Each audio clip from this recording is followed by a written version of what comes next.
Hey there! So last time I started talking about Azure Databricks, this wonderful service that we can use to transform our data. So let's continue exploring this service, and that's the topic for today. So let's get started. Alright, so let's revisit Azure Databricks and let's continue our journey into the wonderful world of Databricks, notebooks and Spark. So last time I created this demo Dbutils Databricks 1 Azure Databricks service, the one that you can see here on the screen. And when I was creating it, I had to choose a pricing tier, and I chose this 2 weeks trial. But because 2 weeks have passed already, I had to upgrade it to a regular premium tier. Alright, but what does it mean? What changed between free trial and this premium? And the difference is, as always, with trial editions.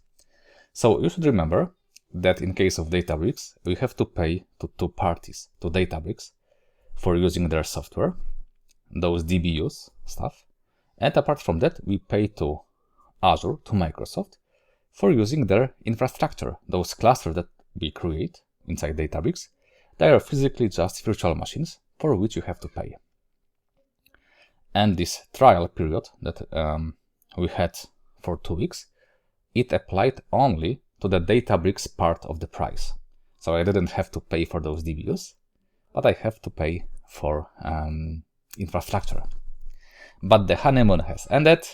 I have a full premium tier right now, and I pay to both Databricks and Azure. Alright, so what's the difference between premium and standard tiers inside Databricks? Which one should I choose? And basically, premium has more features than the standard. Obvious stuff, right? And basically, most of this stuff is related to security. In short, in a standard tier, everyone is an administrator, every user. If you would like to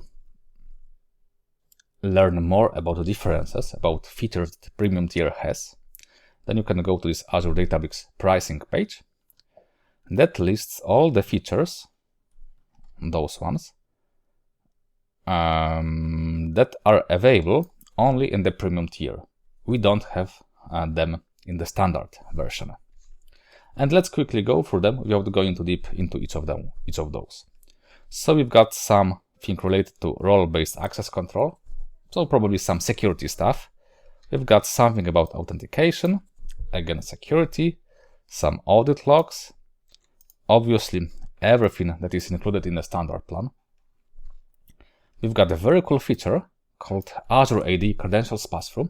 We'll go into this feature in one of future episodes. And please note that here it is called Azure AD, Azure Active Directory. That's the old name of the service. Now it is called Microsoft Entra ID, but here it still uses the old name. We've got some stuff about conditional authentication, again, security related stuff. We've got some policies, whatever that is, some access lists, again, security, and so on. So mainly premium is about enhanced security. And from my experience, on production environments, you want to have premium tier, for sure. And in many cases, we would choose premium also on dev instances, just to have a full parity between your dev and production environments.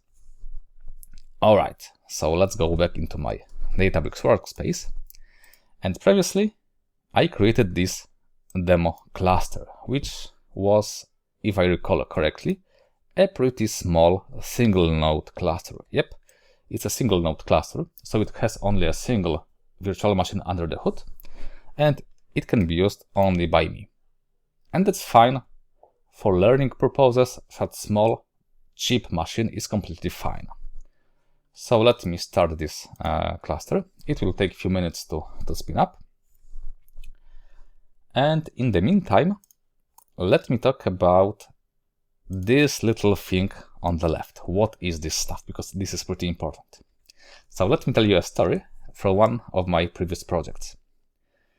So in this project, we used Azure Databricks, and I provisioned dev and production environments. I deployed Azure Databricks there, and on prod environment, I also created some cluster that was created according to some specification.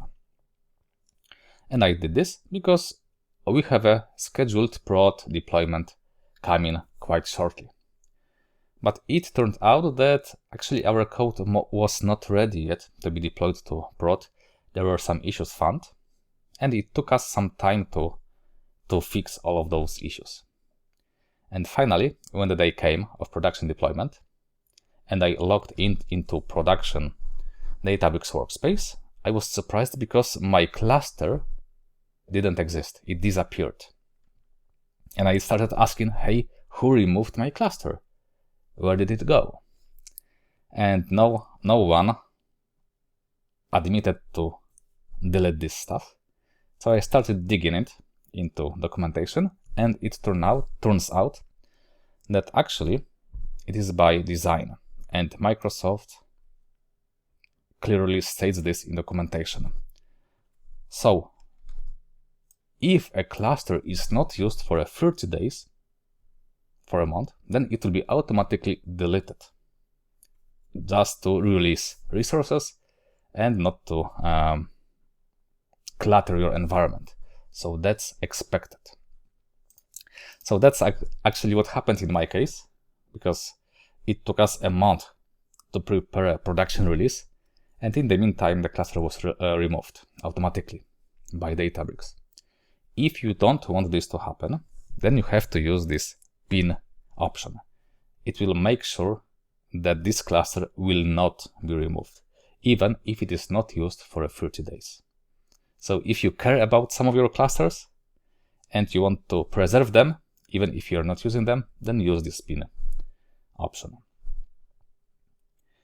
Now, the other question you might have is, all right, so we have this single cluster, great, but can I have multiple clusters? And the answer is, yeah, sure, you can create as many clusters as you want, each of which might be used for a different purpose.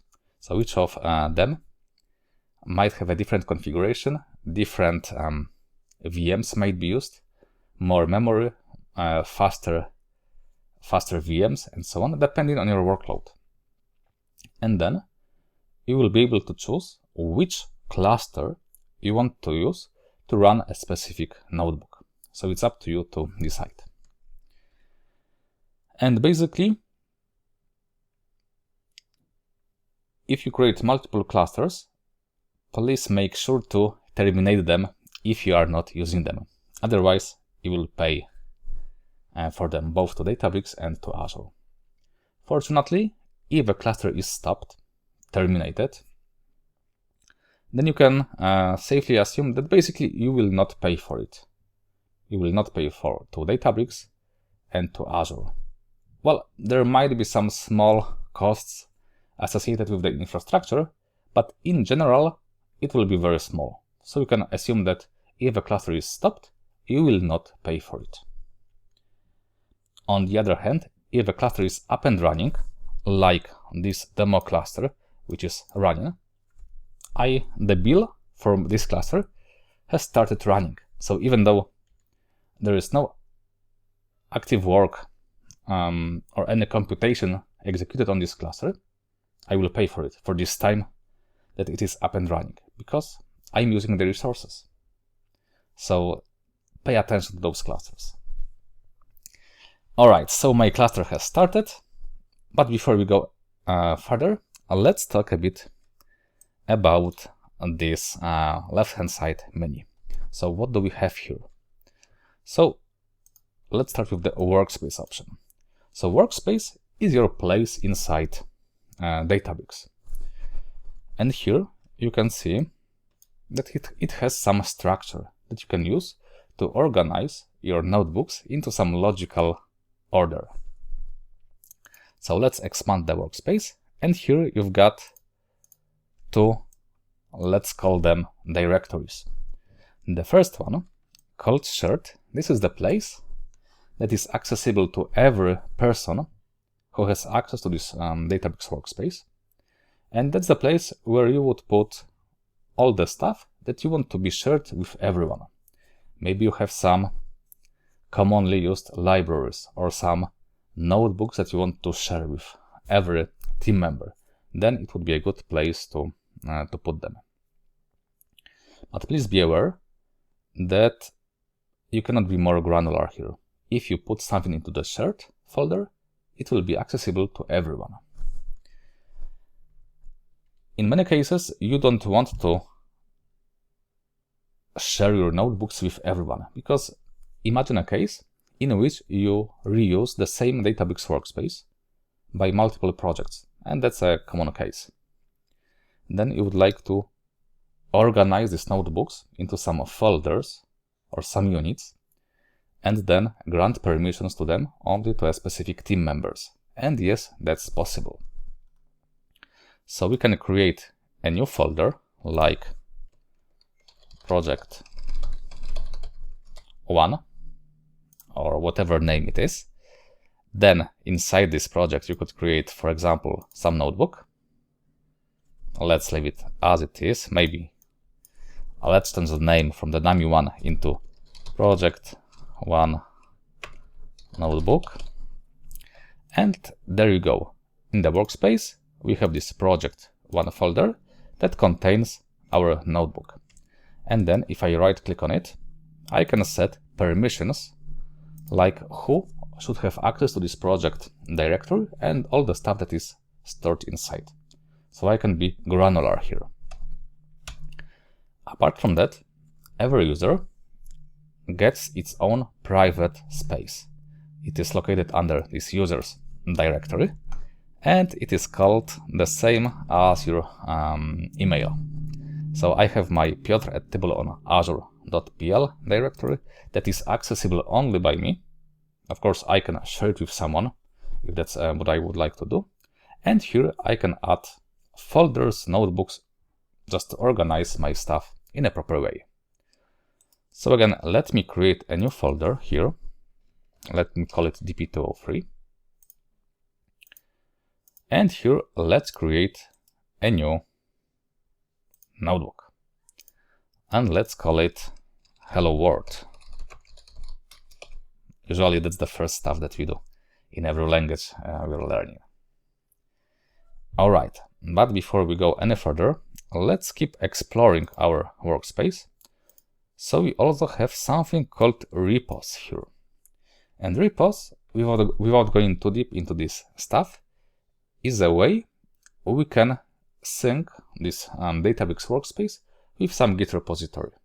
So that's the place to connect and version control your notebooks, your stuff. But that's not the topic for today. In the recents, well, that's obvious, you'll have the stuff that you've been working on recently. And actually, let me open a notebook that we created during the last episode. I think it was this one. Yeah, that's the one. And what I did as a first cell here was to configure authentication method to my Tybul Data Lake demo storage account. And I did it in the worst method possible because I hard-coded my account key that gives full access to this storage account.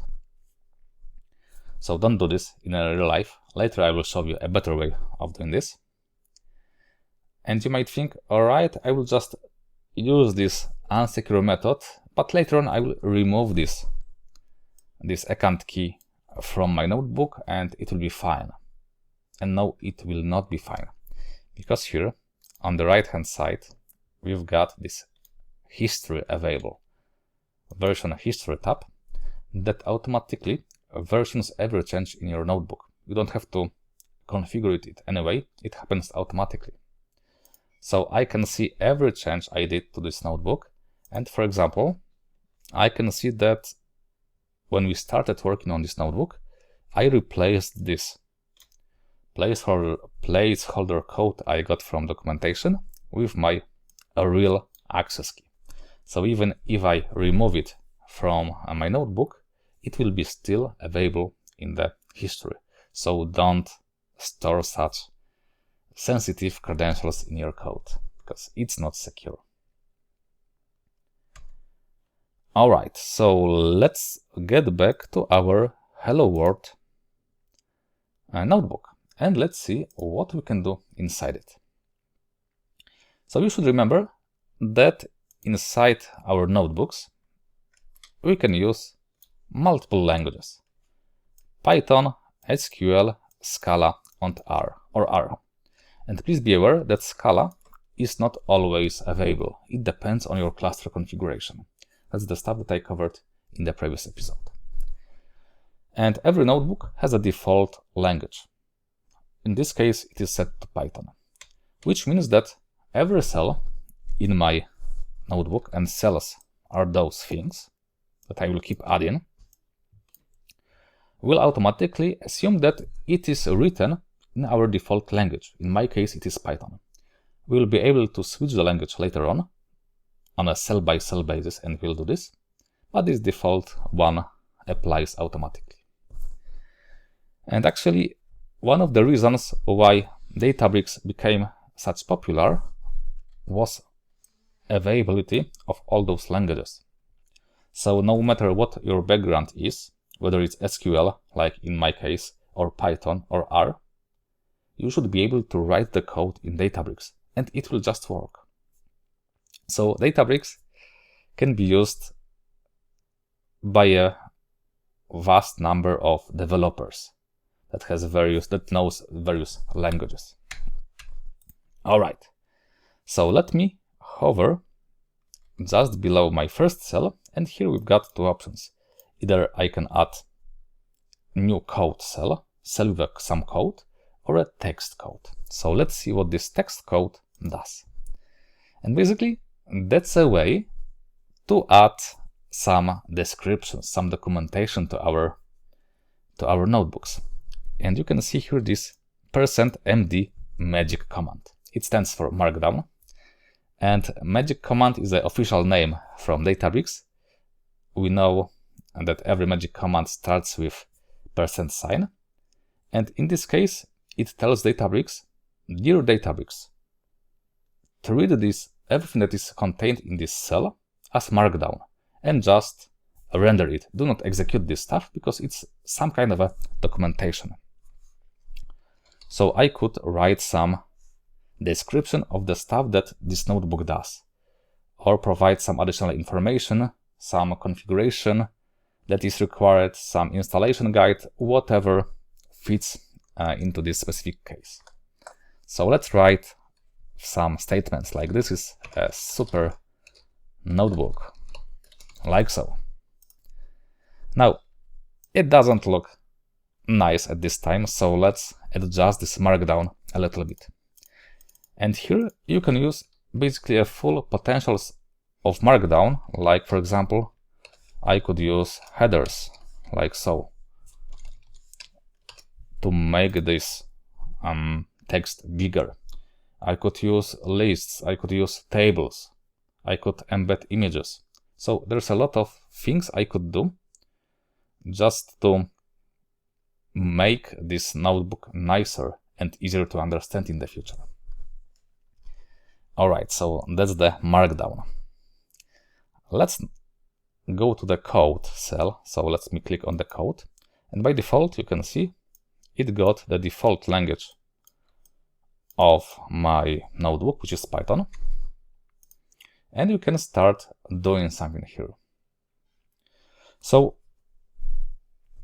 when Databricks was creating this software, they knew that Apache Spark that is used under the hood is kind of difficult to be used.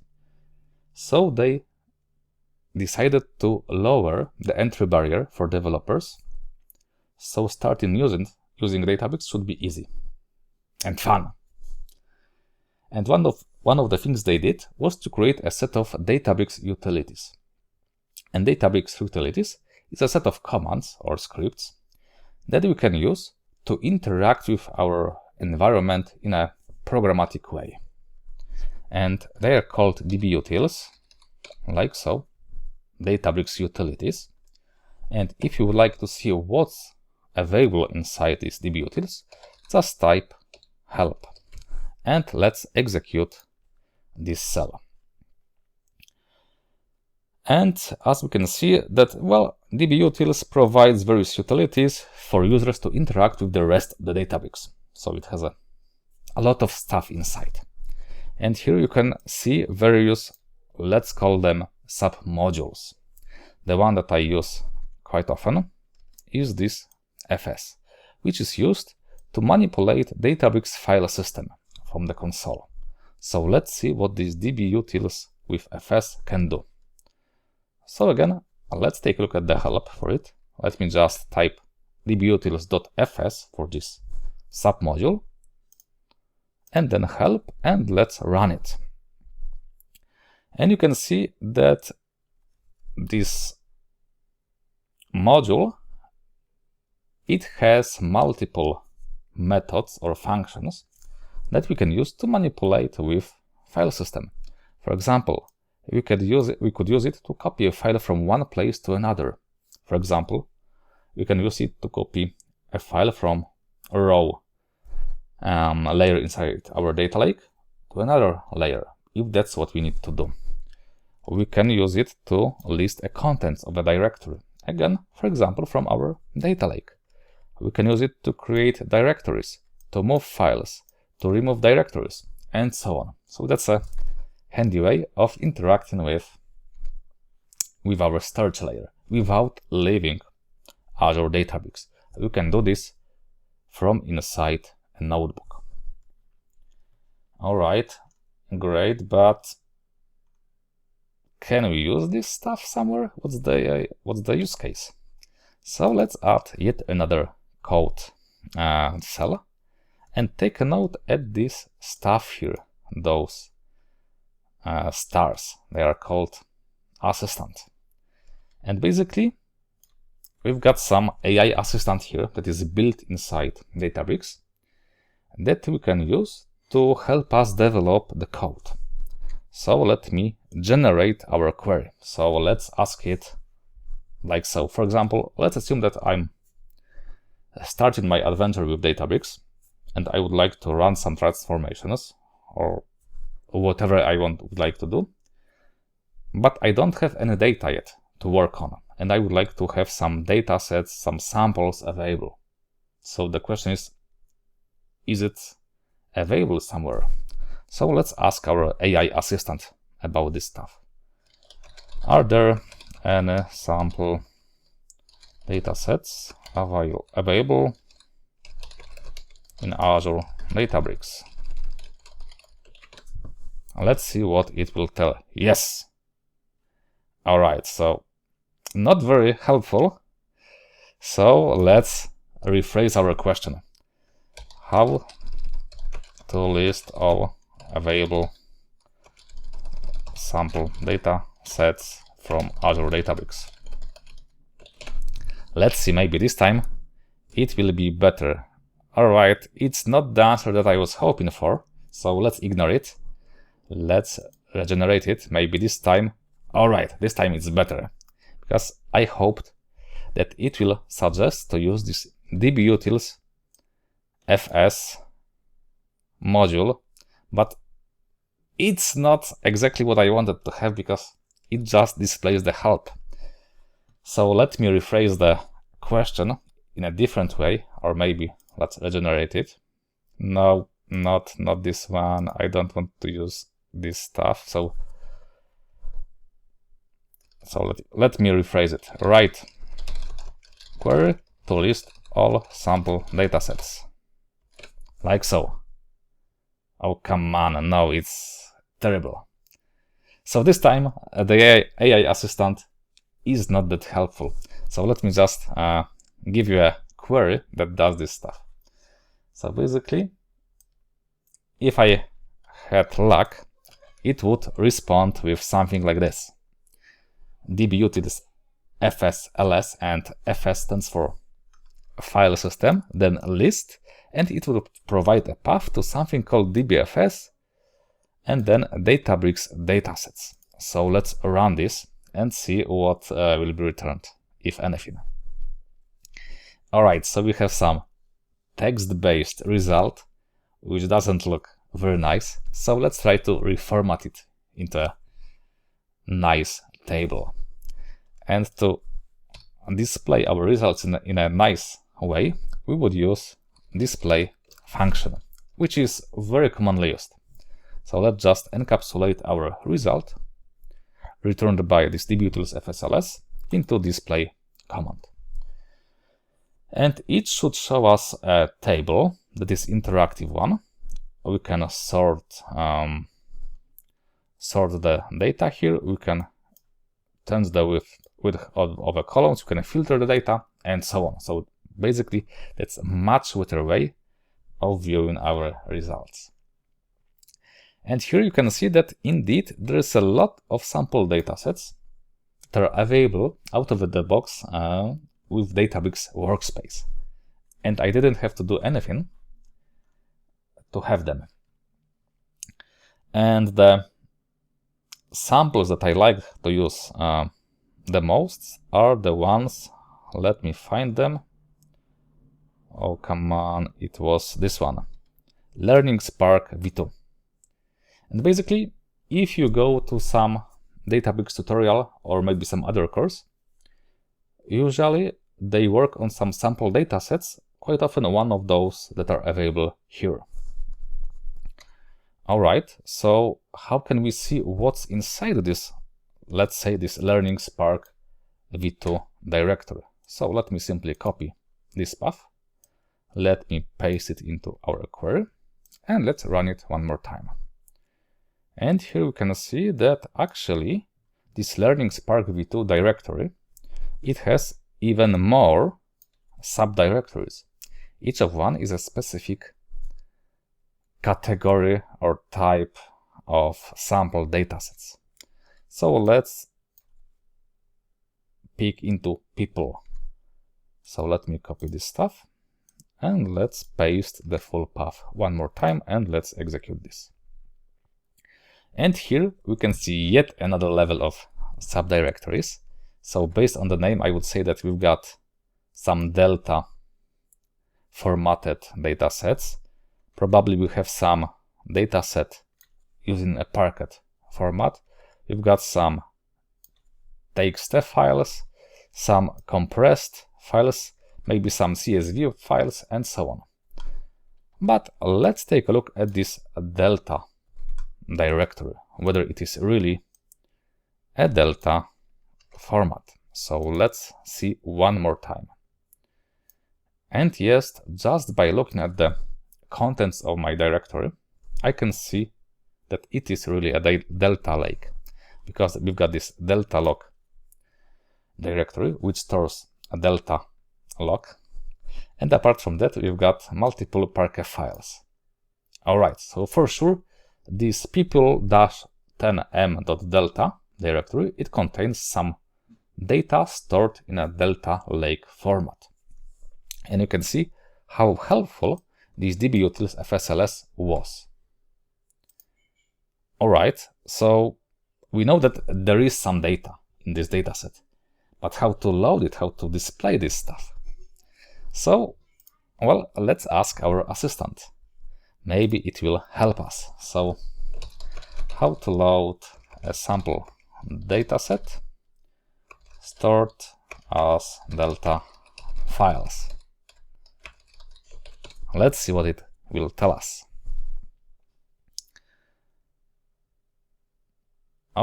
Alright, this stuff would work, but actually I would like to avoid using these month points, whatever they are. Let's not go into them right now. So let's regenerate this query, and it looks better.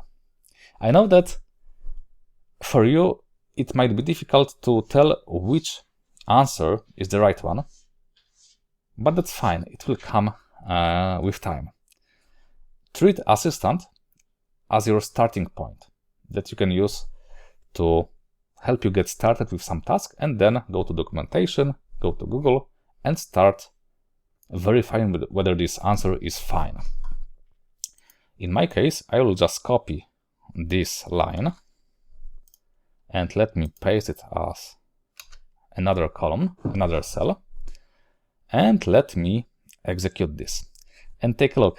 We had a lag because the answer that was provided by assistant, it used our people.name delta directory. So let's run it and see what will happen.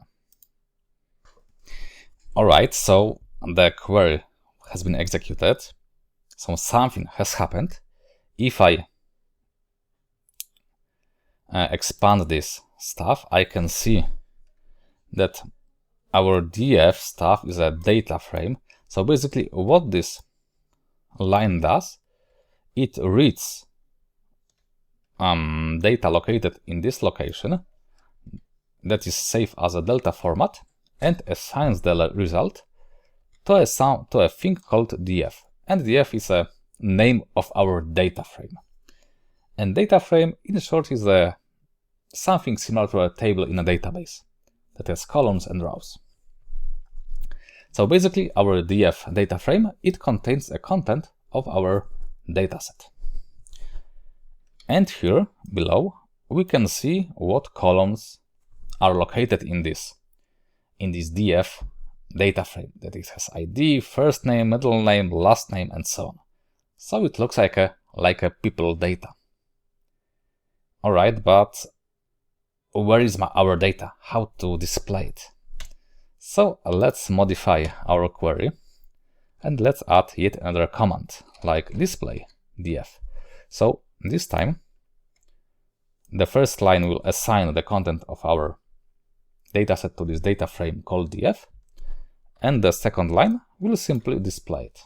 So let's run this stuff and see what will happen.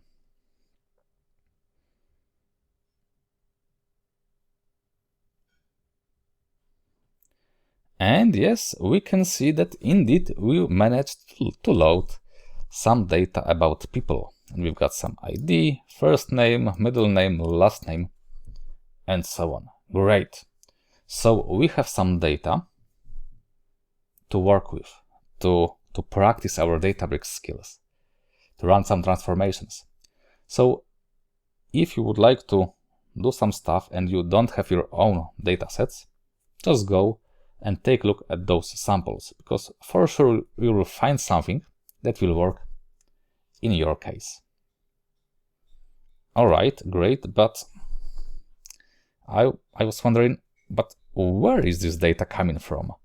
These Databricks datasets. Is it a database, data lake, internet, or what? And to answer this question, let me draw something. So basically, when we provisioned our Databricks workspace, we had to indicate some resource group inside which this workspace, this Databricks workspace was located. And I chose my DP 203 resource group. And this resource group, it contains various resources. So I have there some data lake, so ADLS Gen 2. I have some data factory, like ADF. I have there some logic apps.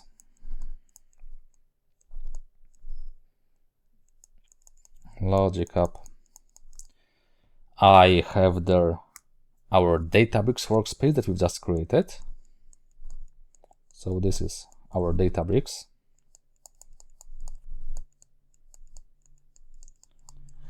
And so on. But if you take a look at resource groups that are available in your environment, so let's do this. So this is my DP203 resource group. So let's go into the whole subscription and let me list all resource groups that I have.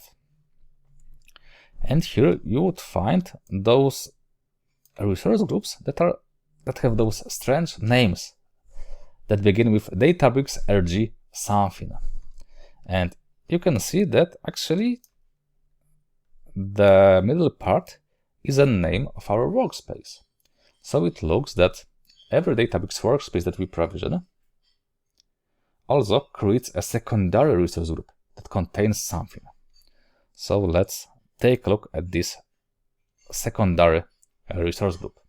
And let's see what stuff is stored here. So basically what we have here, we've got some disks, some network interface cards, some security stuff, some IP address.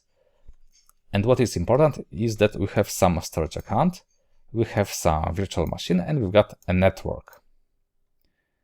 All right, but what is this virtual machine? Well, that's my cluster that I created. This is my demo cluster, which is a single node cluster, so it contains only a single VM, and physically it is hosted here as this VM with this strange name. And secondly, take a look that this resource group is managed by Databricks. It is not managed by me. So basically, when we provisioned my Databricks workspace, it also came with a secondary resource group that is managed by Databricks. And let me explain you what it means. So this is Databricks managed resource group. And what we had here was some storage account. It was a data lake. And we've got some virtual machine, like VM. This is our cluster. And some remaining stuff that is not important at this moment. So let's take a look at this storage account, because I told you that this is a data lake, and yes, indeed, it is a data lake. But what's the use case for this data lake? So let's see what data it contains. So let me go into containers. So we can see some containers, some jobs, logs, meta, root. But what is this stuff? So let's go into, let's say, this root container. And surprise, unable to load data. I don't have permissions to go into this container. But I'm an admin of the whole subscription. I have the widest permissions possible. So why am I not able to see what's inside? And simply it's because this resource group is delegated to Databricks. It is given to this Databricks workspace as its own space. That's the resource group that is managed completely by this particular Databricks workspace. This is the place it can use to deploy all the stuff it needs to work. All those virtual machines, disks, network interface cards, and so on and so on. And me, even as an admin, I don't have access here. So I cannot mess with this stuff. I cannot break anything here. And if you're wondering, all right, but what does it have to do with those sample data sets that we're using so far, these Databricks datasets and so on? Well, simply those datasets, they are located inside this storage account. To be precise, under this root container. And I know this from documentation. I'm not able to go inside and see what's there, but documentation lists the content of this root container, so I know that those datasets are there.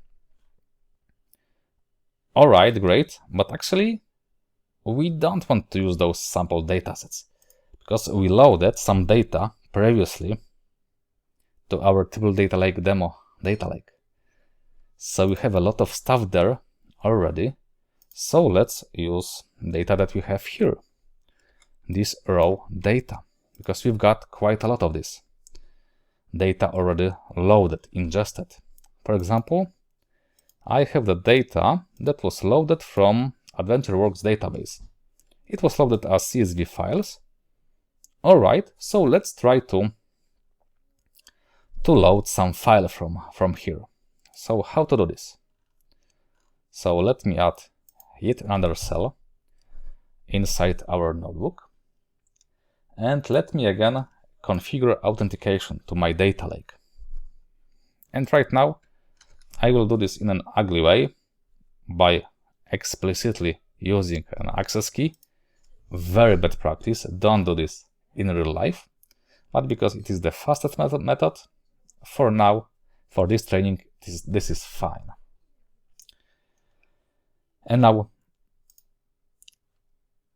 we can also use this Dbutils fs command that we used previously, this stuff, to display not only the contents of our sample datasets, but also to display contents of my data lake. So let's do this. Let's see how we can do this in a programmatic way. So let me paste the command. Obviously, the path is incorrect. So what do we have to do here? So basically, let's go to my data lake. It has these endpoints properties. We know that this is a data lake and I want to access it as a data lake. So let me grab its primary endpoint, this stuff, and let me paste it here. Now, in this form, it will not work. We've got to make some changes. So first of all, I'm going to change the protocol from HTTPS to something called ABFSS. It stands for Azure Blob File Storage Secure, I believe. And then we've got to indicate which container we want to use. And in our case, we want to use raw container at this stable data lake DFS core Windows Net storage account. And this should work. Let me run this stuff. And yes, by using a Python or PySpark to be more precise, we can display the contents of our raw container from a data lake. And we know that we would like to go into this table training SQL something and ultimately grab a data from some of those CSV files. So let me copy the path like so. This data is partitioned by the ingest date. So we had this name of the SQLDB server. Then we've got the name of a database, year when this stuff was ingested, month, and the day. So let's see what data we have in this particular directory. And we've got multiple CSV files. And let's say that we would like to read our customer file, this one. So let me copy it. Hopefully everything has been included. Yep. And let's run this command. No, let's not run it because we don't want to list the content. We want to read a file. We want to read this CSV file. So actually, let me add a new code cell. And now, there are multiple ways you can use to read a CSV file. I will show you the simplest one. So let's again use a data frame called df. That's the most commonly used name of a data frame, like I for various iterators. So df equals, and to read a CSV file, we can use the following syntax, like spark read, then indicate what format we want to use. We know that it is a CSV file, so let's use the CSV method. And then simply let's provide a path. So provide a path to our sales customer file, like so. And then we can display our data frame. Or we can even do this, oh come on. We can even do this without this intermediate data frame. We can display the output of the spark read command. And let's see what happens. and it failed with the message that path does not exist. But actually it does exist. The issue here is that, well, I use those square brackets to encapsulate schema and a table name. And apparently this parkread CSV command, it doesn't like those square brackets. So let's escape them, those opening ones, using a backslash, which will tell Databricks to treat those square brackets in a literal way. So it should work this time. And it is also a lesson that maybe using those square brackets during the ingestion phase, maybe it wasn't the best idea, because later on you've got some issues with reading the path. And yes, you can see that some data was loaded, the data from this CSV file. So connectivity works, security works, CSV was loaded, but there are some issues with this data. So first of all, you can see that, well, every column has a strange name, those auto-generated ones, C0, C1, C2, and so on. And instead of setting a proper columns, headers, those column names were just treated as a regular row. So what we would like to do is to use the first row as column headers. So how to do this? Well, you can go to documentation, you can Google it, or you can ask our assistant to help us with this task. So let's ask him to update this query to include headers. Let's see what it will do. And you can see that it suggested to use additional option called header and set it to true. So let me copy this stuff. Let me reject the whole answer because I want to do the changes by myself. And I believe it had to be done here with a proper dot syntax. So let's run it one more time and let's see what happens. And yep, it worked. This time we've got nicely named columns like customer ID, name style, title, and so on. So finally, it looks like a proper table. So that's a progress, right? Now, the next thing is that what is the schema on of this data read from a CSV file? The thing with CSVs is that they don't contain a schema apart from column names. We are not able to define that given column is an integer or a date or a number, because in a CSV everything is a string. So let me verify what is the schema of this table. So actually what we could do here would be like this. Let's load this file and let's use a print schema option. And let's see if it would display the schema of the stuff that we've just loaded. And yes, it worked. You can see the schema. And yep, every column is a string, which is probably not the best thing because we have some modified date. That for sure it is not a string. It is some kind of a date. This customer ID, well, probably this is some kind of a number. So how can we change our command to set the schema? So actually, let me copy this this line and let me assign it to a data frame and display it one more time, like so, just to verify that it still works. And also here you can see the schema in a more user-friendly way. All right, but it is still treated as string. Every column is a string. So how to change it? And well, let's use our assistant, which has been so helpful. And let's ask him how to infer the schema from file.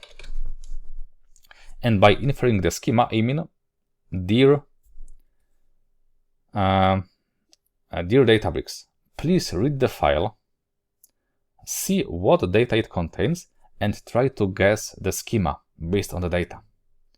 And in this case, the assistant wasn't very helpful, so maybe let's regenerate the command.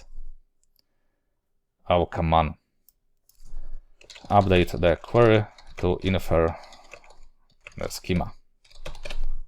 Maybe this time it will be better. And yes, something has changed. So we've got yet another option suggested to use called infer schema set to true. So let me copy this and let's add it here. Now on this command it becomes difficult to read, so let me split it into multiple rows like so. So it will be just easier to understand. Now the thing is that if I try to run this, it will say that, hey, something is wrong because this indent is unexpected. So let me add those slashes at the end to tell Databricks that actually this is a single command and just treat all the lines as a single command. And let me run this. Alright, so we can still see that the contents of the file has been loaded, but those icons, if you pay attention, they changed. And those icons here, they indicate the type of a column. And we can see it also here that suddenly, because we use this infer schema option, Databricks was able to guess type of every column. So for example, our customer ID became integer, this name style is boolean, and our modified date is a timestamp, a date, simply put. So it happened. Now we've got nice data frame with nice columns and nice column types. Great. But the thing is that just by adding this column, we added some kind of an overhead to Databricks, because it had to read the file, analyze every row, in every cell, in every column, and based on this stuff, try to guess what schema can be used for this stuff. And maybe we don't want to add this additional overhead, especially when we know upfront what the schema of a file is. Maybe we would like to provide the schema explicitly, so the Databricks and Spark wouldn't have to do this stuff. So let's use our assistant one more time. And let's ask it to update the query to set the schema explicitly. And what it would suggest, alright, so it suggested to create a schema that uses this strange syntax with struct type and struct fields. You can ignore it right now. Basically, what this code does is that it defines a schema for our data frame. And it says that the first column will be called customer ID, and it will be of integer type. The second one will be called name style and will be of boolean type, and so on. And later on, when we are reading the file, we'll just use this schema option and provide our schema as a parameter. And yes, this code will work. So no longer this poor Databricks will have to guess the schema. No, it will be provided by us explicitly. And in general, that's something we want to do, just to avoid this additional work to happen. Now, the thing is that this syntax, well, it might be quite complex, not that easy to read. Fortunately, in Databricks, we can achieve the same goal in multiple ways. And actually it might be quite confusing, especially for those of you who are just getting started with Databricks. Because if you go to the internet and you ask a question, you might get completely different answers. Each of them will be fine, but they might use a completely different syntax that you will be not familiar with. For example, if you would like to read a CSV file, I use this CSV method. Instead, what we could use would be to use Spark read format. I believe it is something like this, CSV, then load, and provide a path. So a completely different syntax, but it will also load the CSV file. Oh, come on. The same here with the schema. We could create this struct type that assistant suggested, or let me just comment this line, or we could use a SQL-like syntax, so it would look like this. So I would still use this schema option, but instead of passing the schema object that we would create previously, I would provide a schema that we use usually when we are defining a SQL table. For example, let's say that the first column would be called col1, it would be integer, then the second column would be called name1, it will be boolean, and the third column would be called title, and it will be a string, like so. And let's execute this, and let's see whether this would work. Oh, come on, and I messed up with some indents, so let me remove this line, and let's execute this. And yes, this syntax also worked. And we can see that types were set properly, and column names were set also properly, and remaining columns from the file were just ignored. So we can see that we can use different syntax to achieve the same goal. And because I have a SQL background, for me, this SQL-like syntax is much more easier to write than Python. So usually I prefer to use SQL instead of Python. So a possibility to use SQL is a great thing for me. All right, great. And I also, oh, come on, let me hide this. I also told you that we can use various languages, but so far I just used Python. So let's use something with SQL. So let me change a language for this cell from Python to SQL, and you can see this magic SQL command that changes a language, but only in scope of this particular cell. And let me just write a regular select command, like select star from, and now what? From what? And I would like to read my CSV file. So what I have to do? Well, I would just read CSV, then those strange quotes. It's not a regular single quote, no, that's the different one. And here I would provide a path to my CSV file on a data lake. So let me copy this and let's run it. And bam, it works. So I can use SQL syntax to read a CSV file from a data lake. Super cool, right? So depending on your preferences, you can use various languages to do the same stuff. For me, it will be pretty much always SQL, because I really like SQL. For me, it's the best language for data manipulation that exists. All right, great, but let's say that for some reason you mixed various languages, Python and SQL, within the same notebook, for whatever reason. And we know that we have this data frame defined called df. We can reference this object, this data frame, in different cells.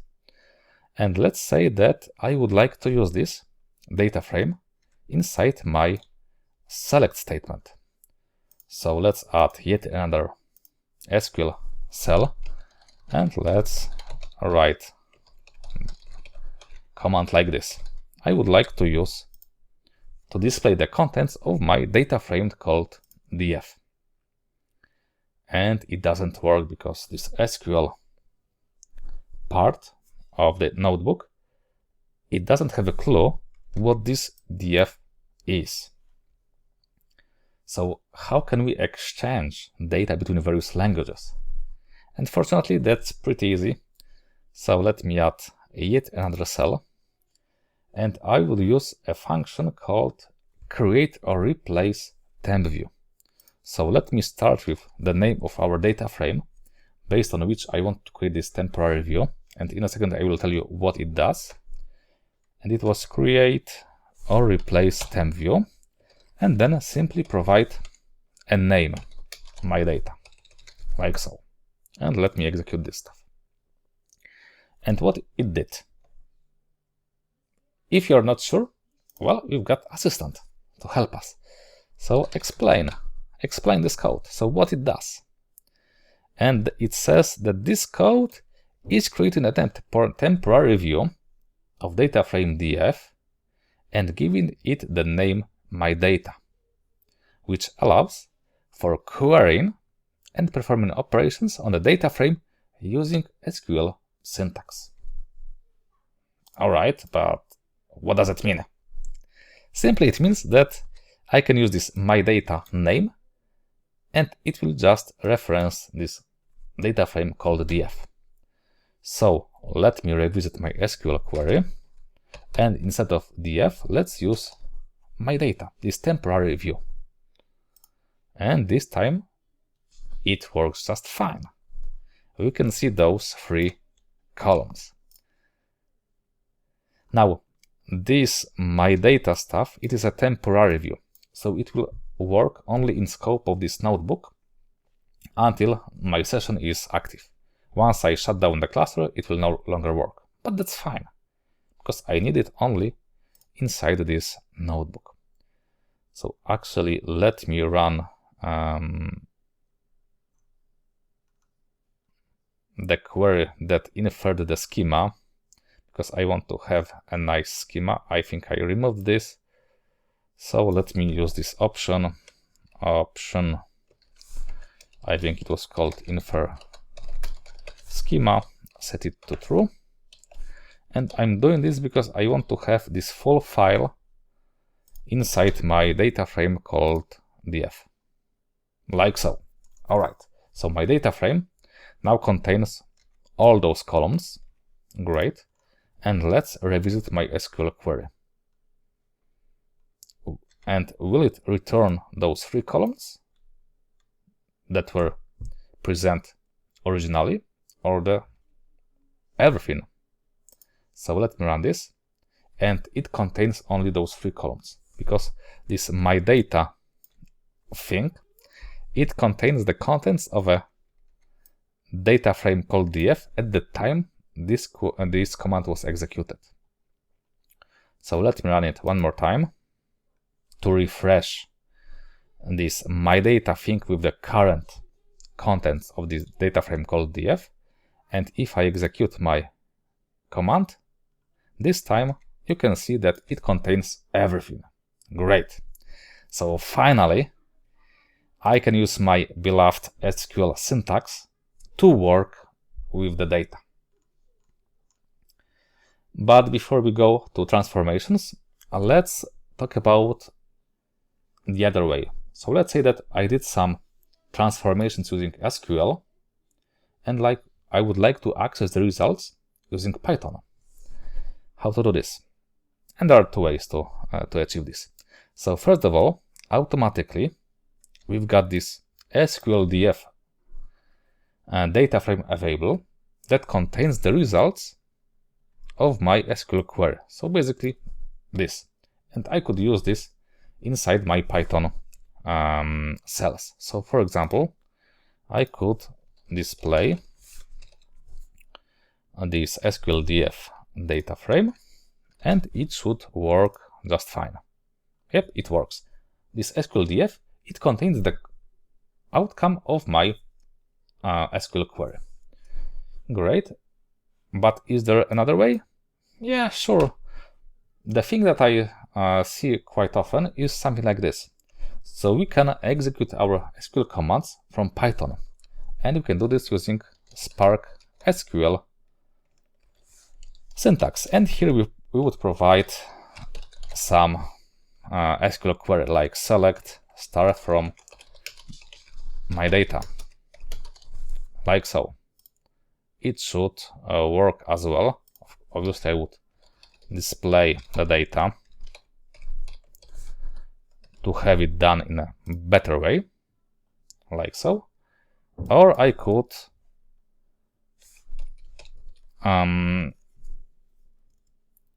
assign the results of these commands to some data frame, like new df equals to this. All right, and then I can just use this new data frame however I want in a Python cells, like display new df, and it would work just fine. So it means that I can exchange data between different cells, between different languages, which is super powerful. All right, so let's finally start doing some transformations. So let me switch to my language of choice, which is SQL. And let's again take a look at our data. It was my data, if I recall.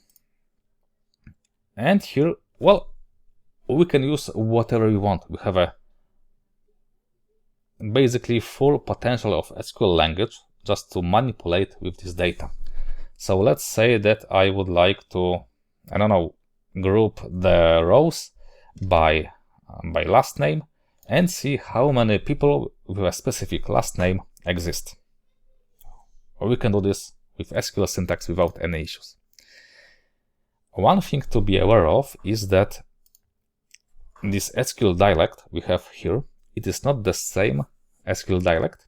It's not the SQL that we have in SQL Server.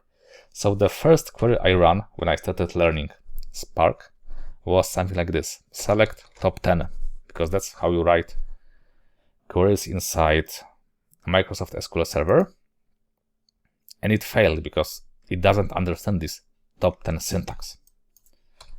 If you would like to limit the results in Databricks SQL, you would use this limit, let's say 10 option, which limits the results to only 10 rows. So there are some subtle differences between this Spark SQL dialect and the dialect that you might be familiar with. But more or less, most of the stuff that you know in SQL, it should work here. You might need to adjust it somehow, so it won't be possible to just copy the stuff that you have in your old data warehouse and paste it here. Probably something will not work, but most of the stuff works pretty well. Alright, so let me write this simple grouping query. So I would like to group it by last name. So last name, I would like to count it as, let's say, name count. Obviously, I've got to group the results by last name. And maybe I would like to order the results descending. So I would have the most common name on the top. Like so. So this is a regular SQL query, the one that you would write in Oracle or in SQL Server or whatever database engine you use. And we've got this. The data has been manipulated. We created our transformation. And if that's what we would like to do, with our data, you would then just grab the outcome and save it somewhere. And we'll get back to saving data in one of future episodes. But it should show you already how easy it is to manipulate your data. You just need to load it somehow to a data frame and then do the stuff however you want. In my case, I would use SQL. And my advice to you guys is try not to mix various languages inside the same notebook or within the same project. Just align on the language that you will use and stick to it. The worst thing you can have is to use all languages in the same project, so later the maintenance would be difficult. And basically, it doesn't really matter from execution point of view which language you use, whether it's SQL, Python, R, or Scala. It's just developer preference.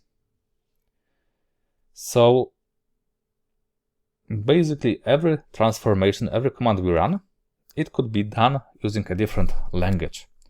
So you could use, for example, Assistant if you would like to convert this query to Python. So let's ask him to do this. So rewrite this query to Python.